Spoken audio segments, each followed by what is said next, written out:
Okay, everybody, hello. It's June the 11th, 2023. We're still doing our Careys Camp Road series. And today, as you can tell, we are at Lowes Crossroads with this tremendous sized building that everybody goes by hundreds or probably maybe even 1,000 times a day. There's cars going by here. But there's two things that we're going to mention in today's video. Actually, we've got a great surprise because the store that was operated here closed in like 1947, we believe, is when the store actually closed.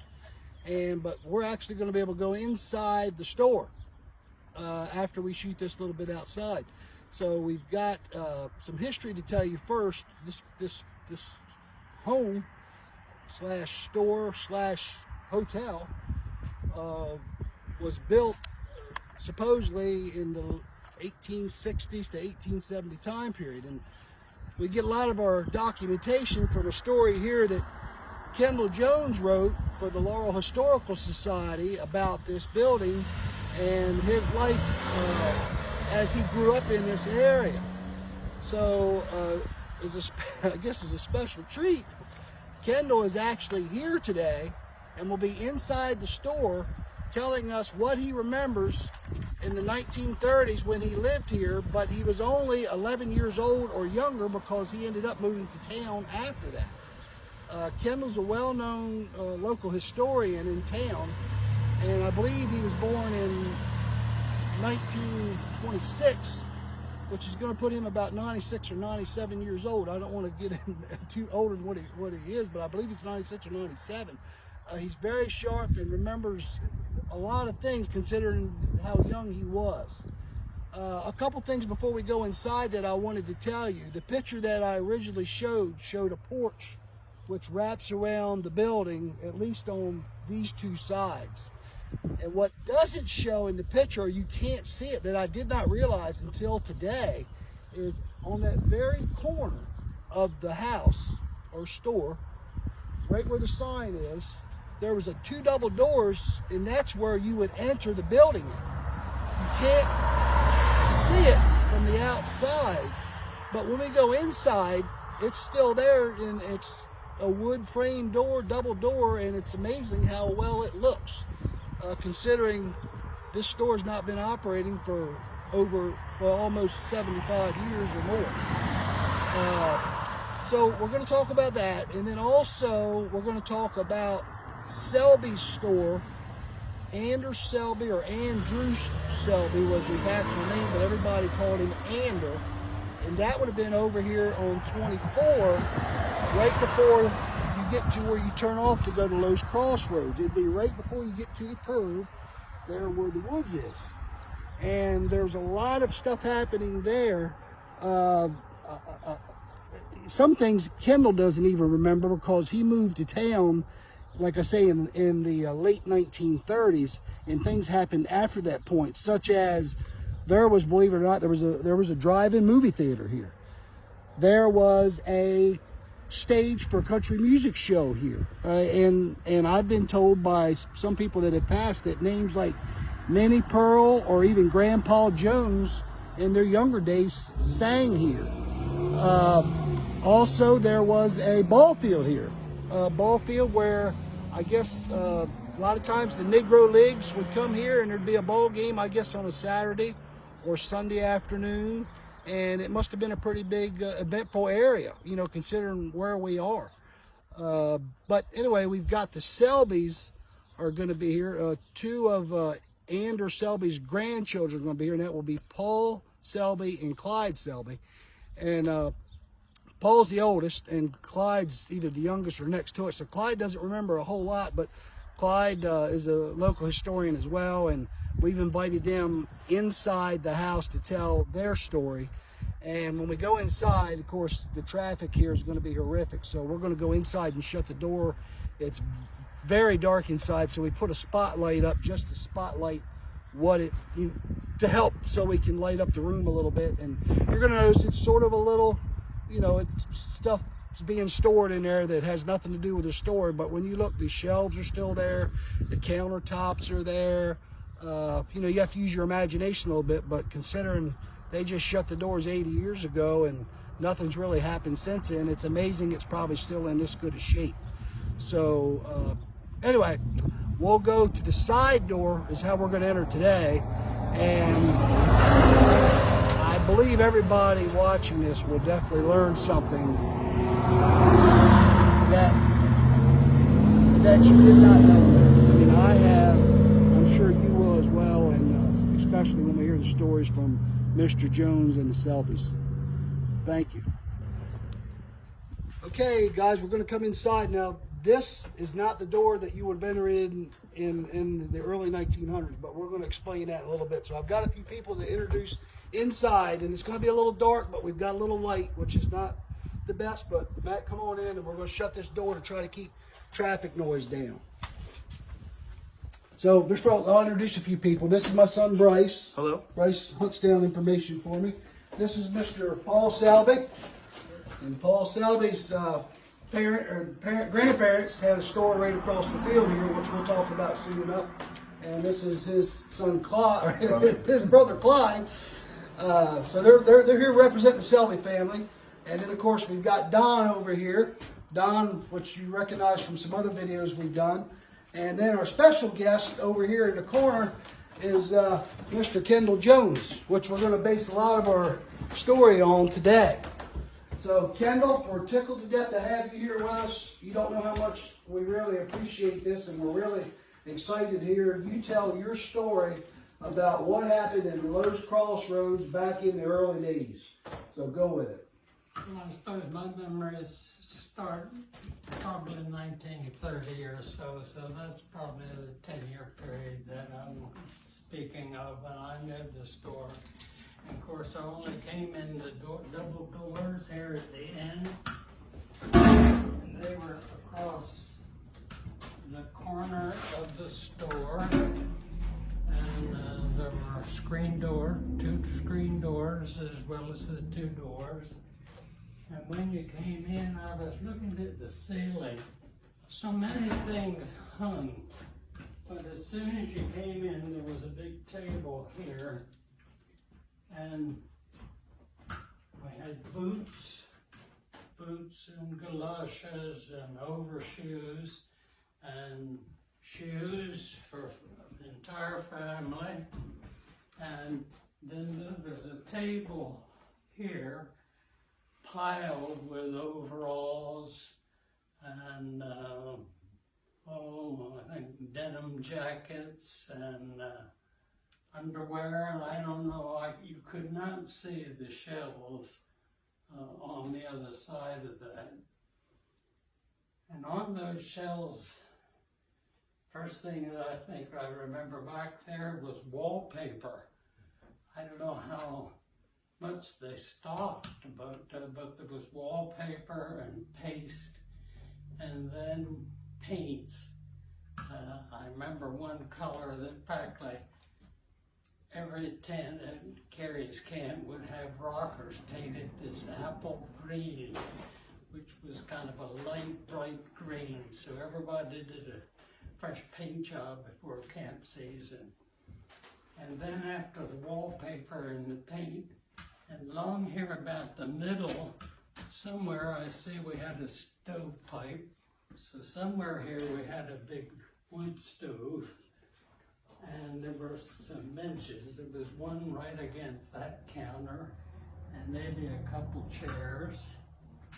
And then right opposite here, in the middle was yard goods, and just bolt after bolt of different colors of whatever on those walls. I remember a big display case for thread. I think you could get silk or cotton.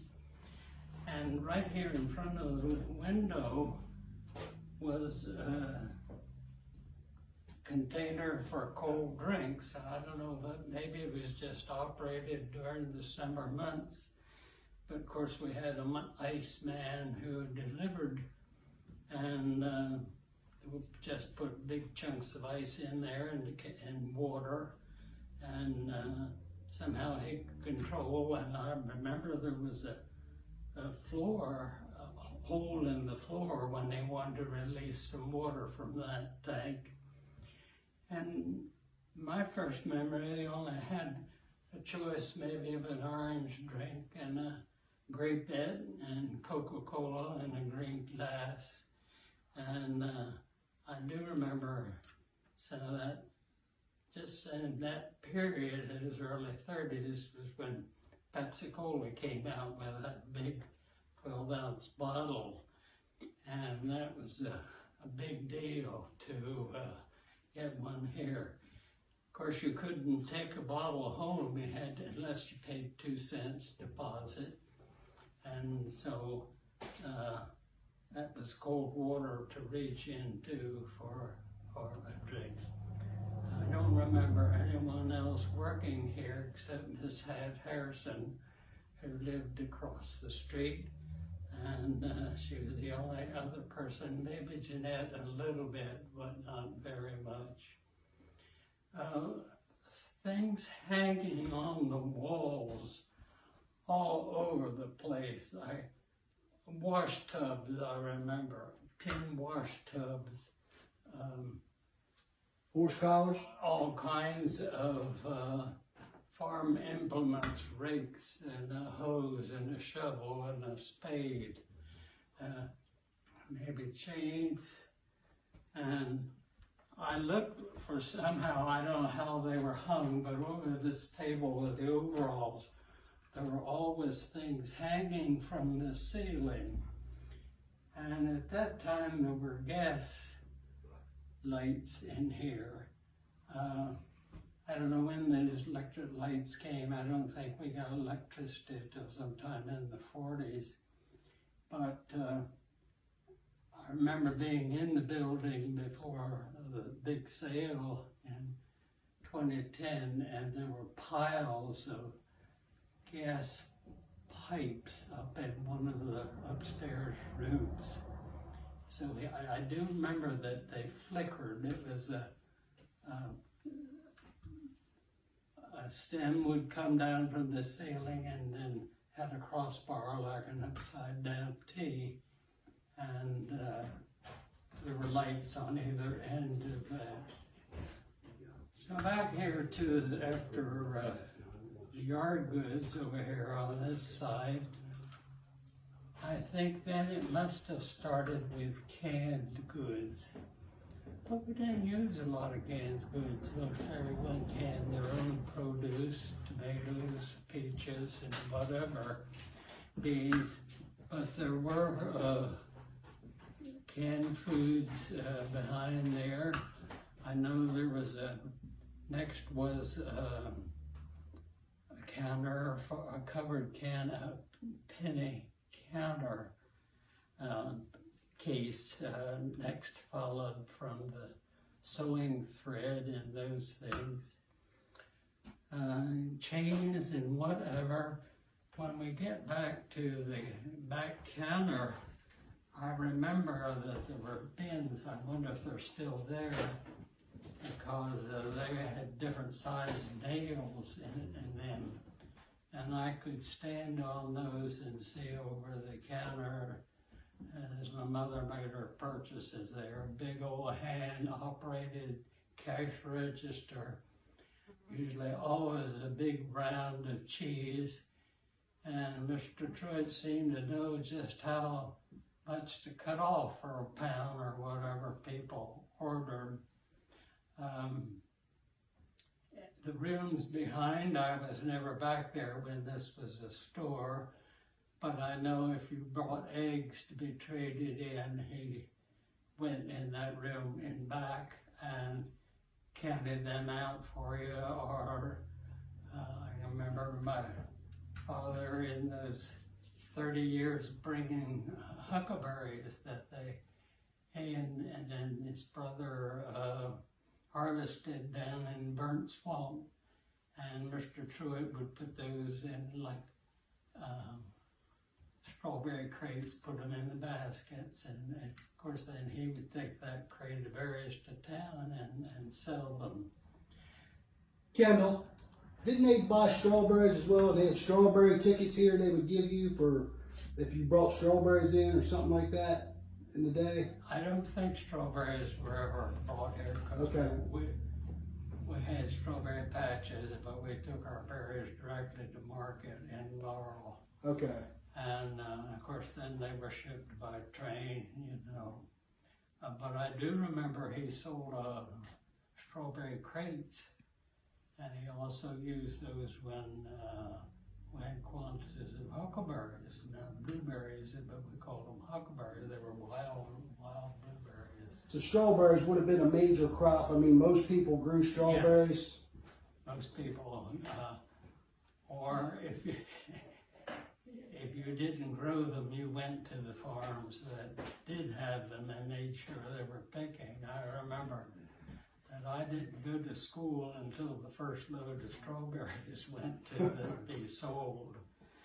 But it was important that you stayed in the patch. And I think like 3 cents a quart, that was a big money. That was supposed to hold you for the summer or you're spending money. When we turn the light on the You would turn it, is it in your face? cart, I want to see if that. Yep. And I think Don might have had a question too. You mentioned gas lights. They had gas lights here. Mm-hmm. What kind of gas was that? I don't know. I don't know what kind of gas we had, and we also had it in the church. Oh, really? And just these 2 places that I knew of that had some kind of gas. Okay. And it was in the house here too, as well. Okay. Was that That's what I was looking for, and I don't remember there being a lid on that, but these were nails here, and I certainly stood.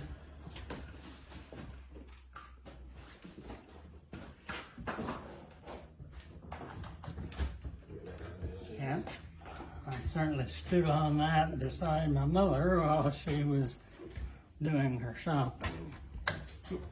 The big register was here. He had brown paper to wrap whatever you might have bought that needed wrapping, and there was a contraption here that held string, and he would tear off what string he needed and use it. I would think cigarettes and cigars and plugs of tobacco were big items. And over here would have been some,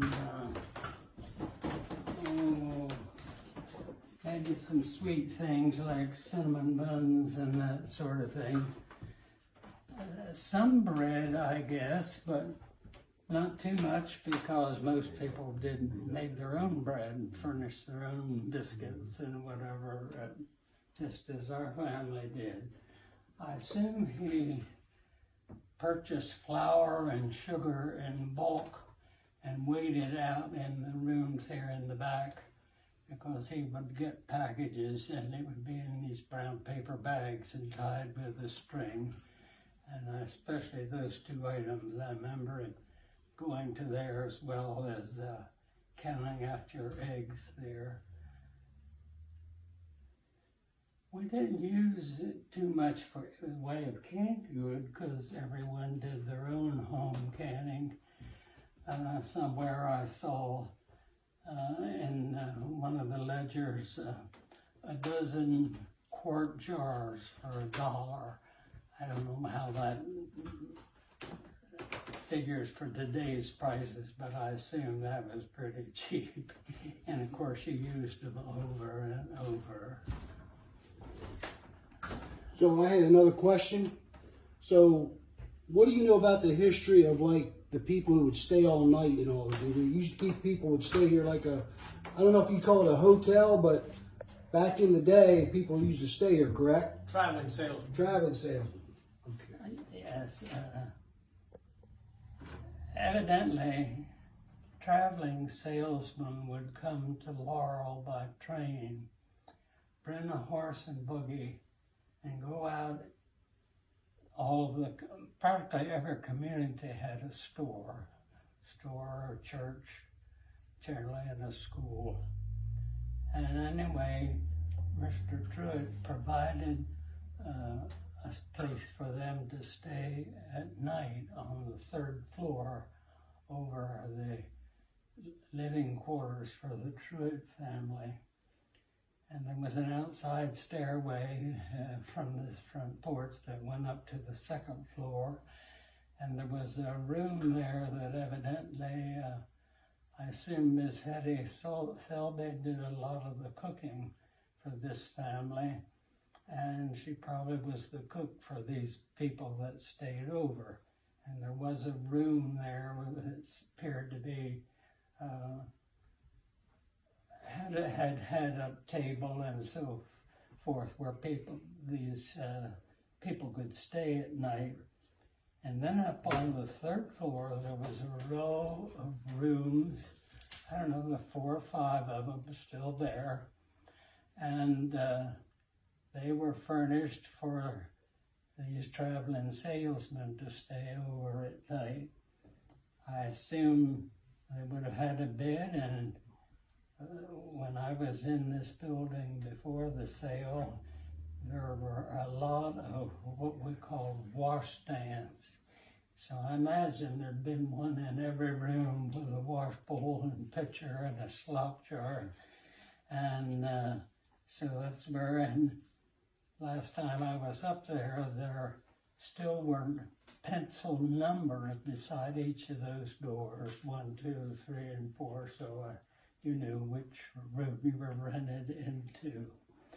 And I assume that ended with popularity of the automobile and times that were changing, but this was the stopping place for the traveling salesman at that time.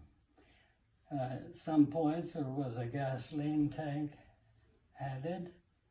It was blue and white, a pure oil company, and it was right there at the corner of the porch opposite the entrance doors. Out there on that porch on this side was a barrel of, I guess, motor oil, and you could pump up a quart, and as I look through the old ledger, it seems almost every gasoline sale required some motor oil. So that was an added profit for Mr. Truitt. So could I, since you mentioned the ledgers, Don, would you like to just show them a little bit? Or we all, at the day of the sale, they had these ledgers that were the day books, I guess, of who would come in the store day to day. And they had 5 or 6 of them, and Clyde in the back there and Don and me, all 3 bought them. I don't know why I bought them. I just thought it'd be interesting to have. And after I bought them, I didn't realize what kind of treasure I had there, just because of a lot of the names and the dates and the prices of things. But Don, you're welcome to talk about, because we do have some 100 years ago or even farther. Well, I have one of the ledgers here that was dated 1914, and I looked through the ledgers before the sale because I wanted to see if any of my family had an account here, because my great-grandfather, my father, and my grandfather all grew up in this community. They were all sharecroppers, and they all had accounts here. Well, my father didn't because he had left, but my grandfather and my grandfather's brothers, my great-grandfather had an account here, so I was interested in finding some entries into the day book where they had come and bought stuff, various and sundry sorts of things, something plow point for the farm or flour. At one point, my grandfather, who had 4 kids, bought a barrel of flour, and most of the sales were on credit, or at least partially on credit. And when they were recorded, they would record the price of the item, how much money they paid, if they were trading in anything, like eggs, I guess were the most popular thing to trade in, and how much they were putting on the books. And occasionally there would be an entry where somebody would come in and pay part of their bill or put 15 cents toward their bill. So that's one of the things I found interesting. And of course, I invited Kendall to look at those, look at the books that I had, and he found lots of names there that he recognized that were way before my time that I didn't recognize. But there's certainly a treasure to look into, a peek into the history of 100 years ago. There's one of the ledgers there. Actually, I think the ones I own are from 1923 or 1917 to 1925. So I've got about 100 years ago. We could tell you who walked in the door there in the corner, the exact day. You know, if you had a time machine and set it the right day, you'd know who's going to walk in there. I don't know what time, but they would definitely come in there that day. So before we go on to tell the story about the Selbys, is there anything else about the store, Kendall or Don, that you think would be important to let everybody know? What surprised me were the recounts for practically everyone that I knew lived in this neighborhood, and we're speaking in the 1930s or so. But there are also many other names that I had never heard of. So obviously, Truitt Store had a larger following than the immediate neighborhood right here, and that was kind of surprising to me, as well as the variety of stock that he carried. Like, I don't remember him carrying any bedroom furniture and chairs and mattresses and springs and things like that I find in the records from 100 years ago. I had one more question. I know the answer, but I want to make sure we get this from you specifically. And Lowes Crossroads, where does that name come from? And I want you to tell, because I've already discussed it with you, but I just want to make sure everybody knows. You can tell that. I don't know where. I do not know or do not ever hear of any families by the name of Lowe being residents here in this area. So I don't know where the name Lowes came for this. An earlier name for this locality was Bull's Mills. And there was a man by the name of Manion Bull who came to Laurel with the Revolution and had the first store in Laurel. We never have found out if he came to fight for us or against us, but he was here at the Revolution. But he owned land out this far from Laurel, 10 miles or so, and it was called Bull's Mills. It was in the teens, 1915, I'll say to 20, it was also a local post office. And I do have a couple postcards postmarked from Lowes Crossroads. Yes. Go ahead, Don. Was that post office in the store? In the store. Okay. I know that was commonplace in those days. That's interesting. Could I sneak in another question? Go ahead. Yeah. And I've heard the answer to this, but you know, while my cousin, Mr. Jones, is here, I think it would be really great to get it again. You told me once, and I'd really love for you to tell it for the camera and for those people that are here, about the rainstorm of 1933. You were living, what, a mile or two down the road, Yes. off in this direction.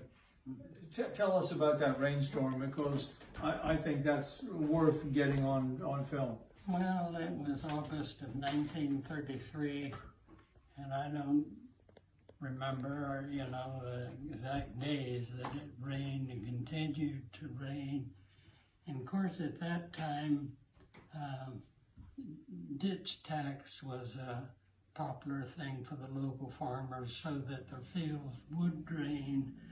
And there was ditch around our property, and of course it overflowed. And I remember walking to our mailbox and water up to my chest. Of course, probably wasn't very tall, but I know we did not have mail for maybe 2 weeks because our mail was delivered, rural delivery from Millsboro, and there were just areas that he could not get through with the car. And then when school started, we were used to just going up from Route, what we know now as 24, and right into town. And a couple of those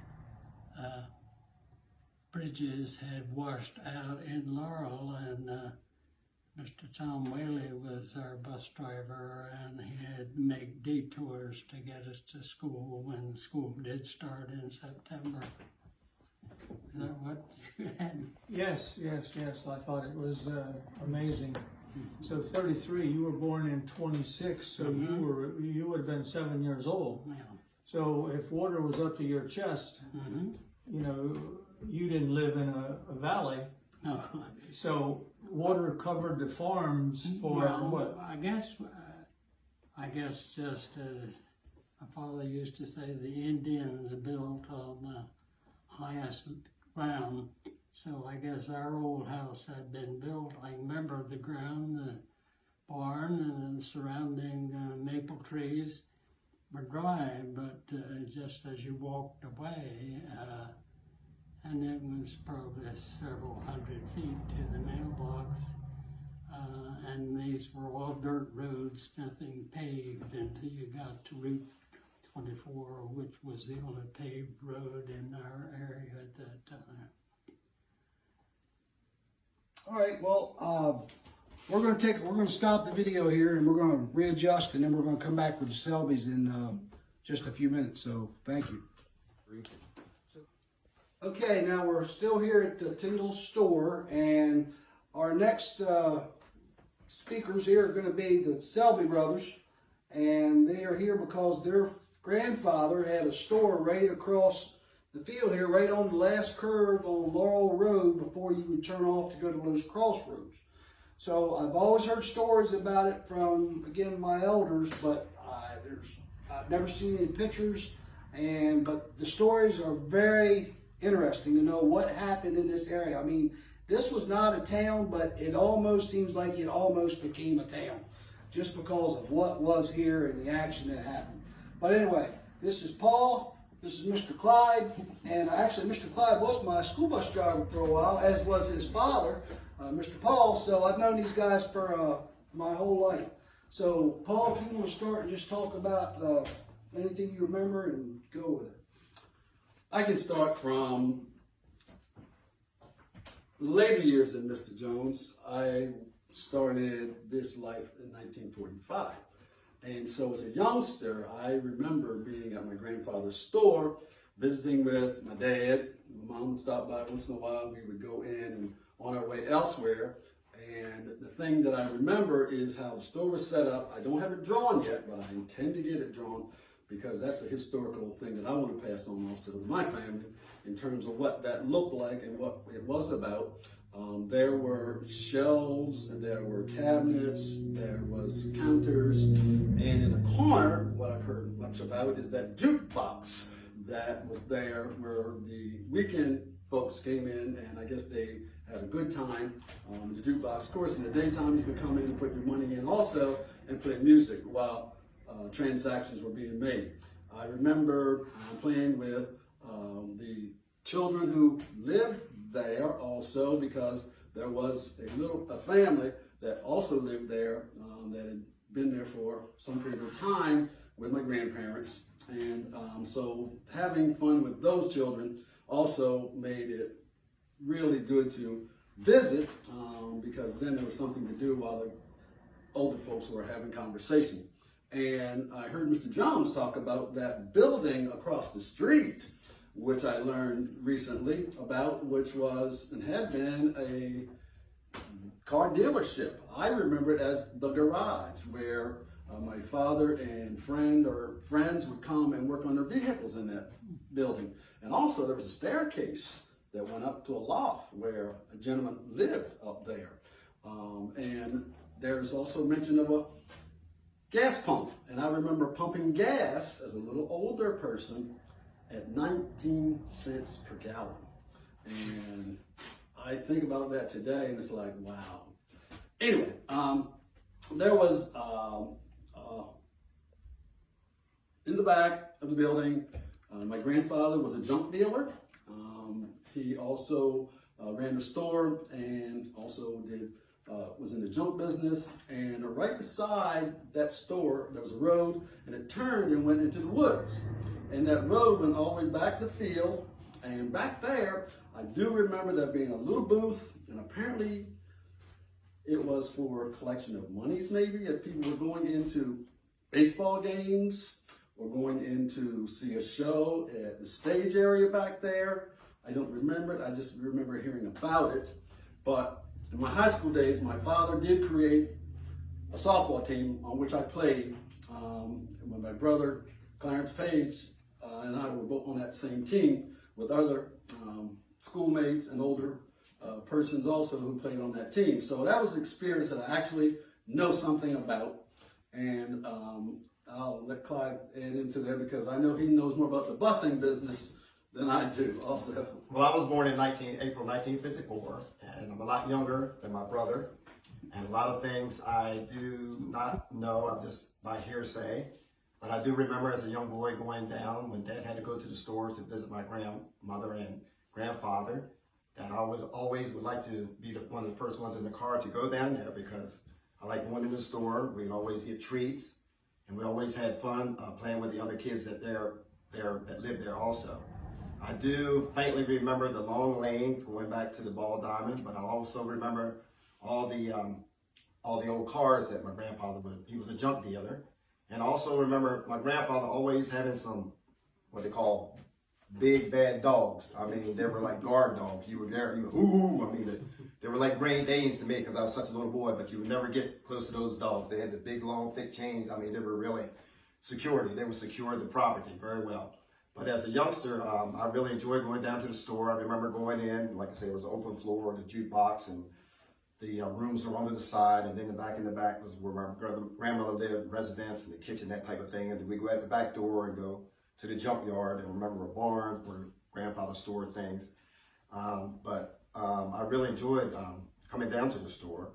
I do have a landmark or trademark on my body from the store. When I was a little boy, I do remember riding a tricycle and getting my toenail cut in it, and carry that with me every time I see that toenail. I think about the store. I can't forget that because I shot toe got into the spoke and blood spurted everywhere. I'm like, Clyde, hurt yourself. It was a big thing for them to come back to pay attention to me. And also, I do remember the garage. Many times I went with Dad. He was working on the garage with he and Mr. Roscoe West. Helped him out in later years. That was a big thing. Dad liked to fix things. He was the community handyman. I mean, pretty much everyone around this area would call Dad to fix their plumbing or electric, and he never turned down too many jobs. He was pretty sharp gentleman. And also I inherited the bus business, which I stayed in for like 38 years. It went back to my grandfather. I retired last year, and I'm so thankful I did what I did, and I'm grateful for the opportunity to be in the Selby family. So that's all I have to say right now. Thanks. I will add that my grandmother also, Agnes, also drove a school bus in that bus contract. So it was a family business, and as you can hear, it was. So is that the same bus that Mr. Paul drove as well? They had two contracts or just one? They had two buses. I had two buses, yes. Okay. All right. So a couple things you mentioned there that we'll see Kendall can tell us more about the activities that went on there. But why, do you know why the store ended up closing? Was it just because of the death of your grandfather? The store burned Fire. Oh, it in burned. 1962. Fire. So it was still active in 62. Yes. 62. And your fire. grandfather was still living then? Yes, he died in 63. Okay. Was it accidental, I guess?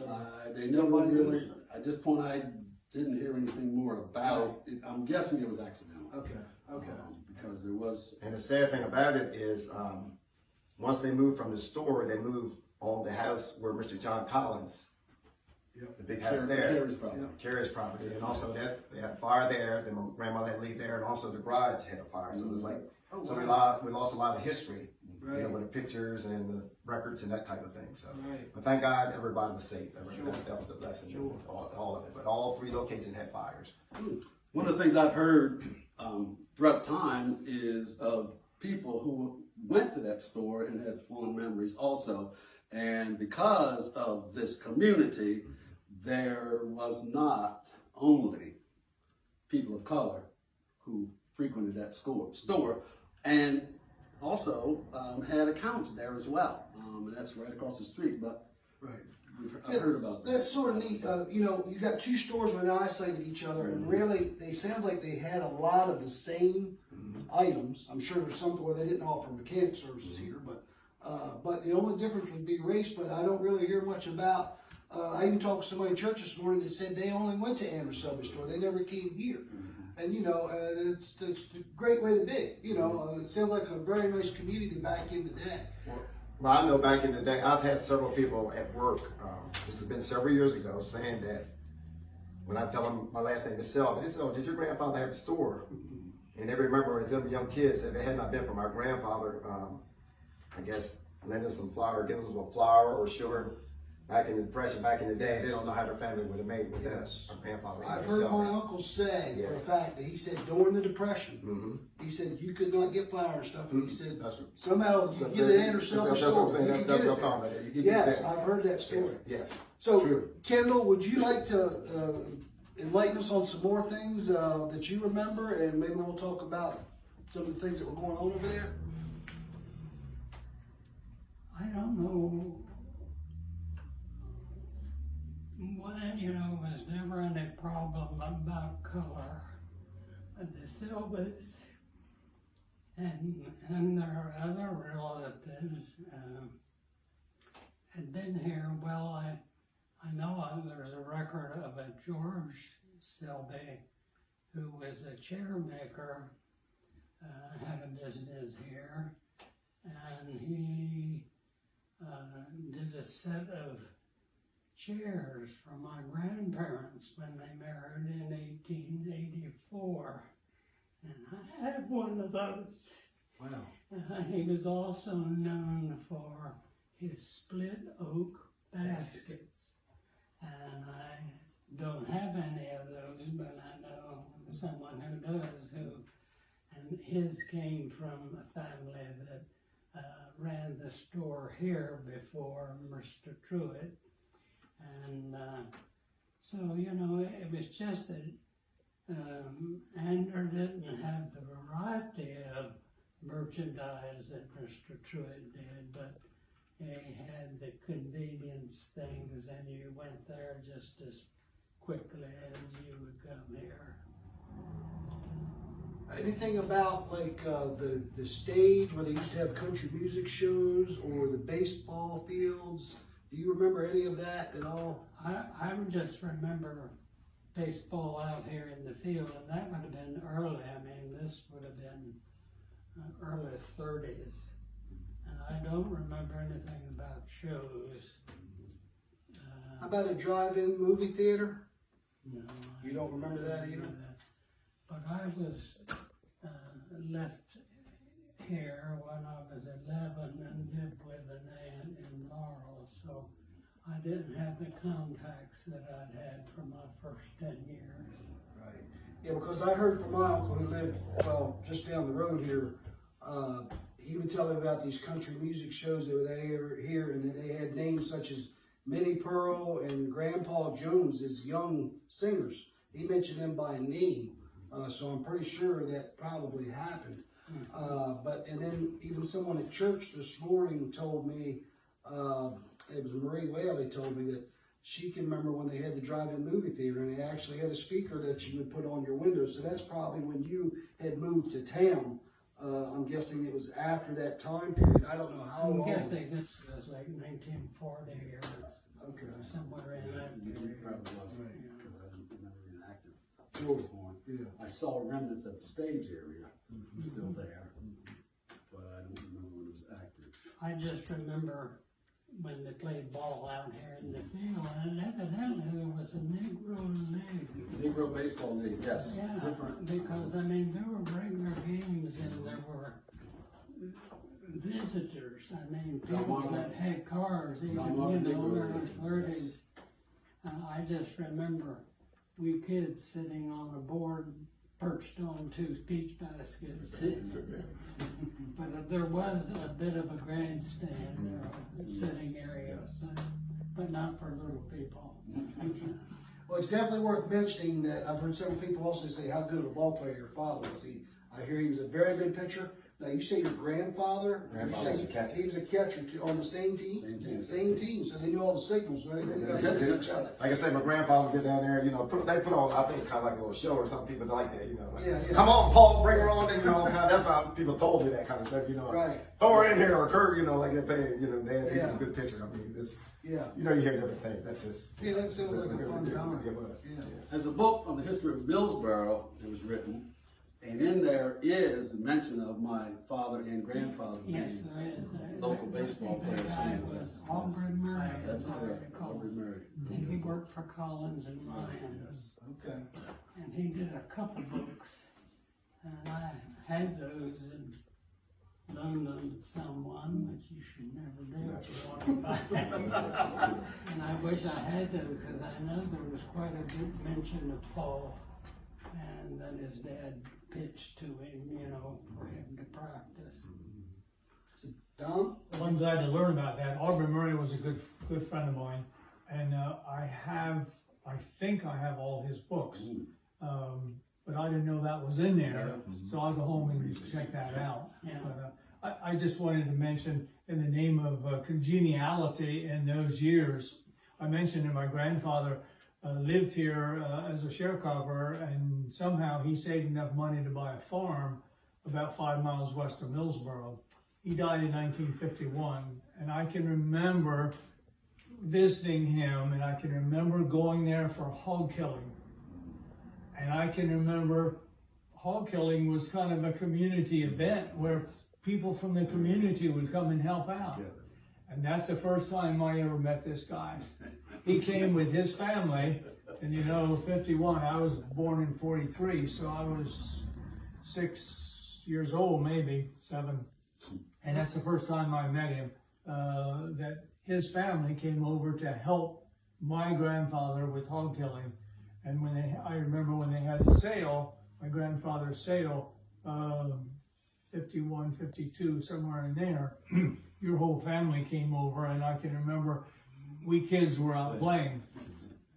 So my father grew up here until he was 30 years old and hadn't married.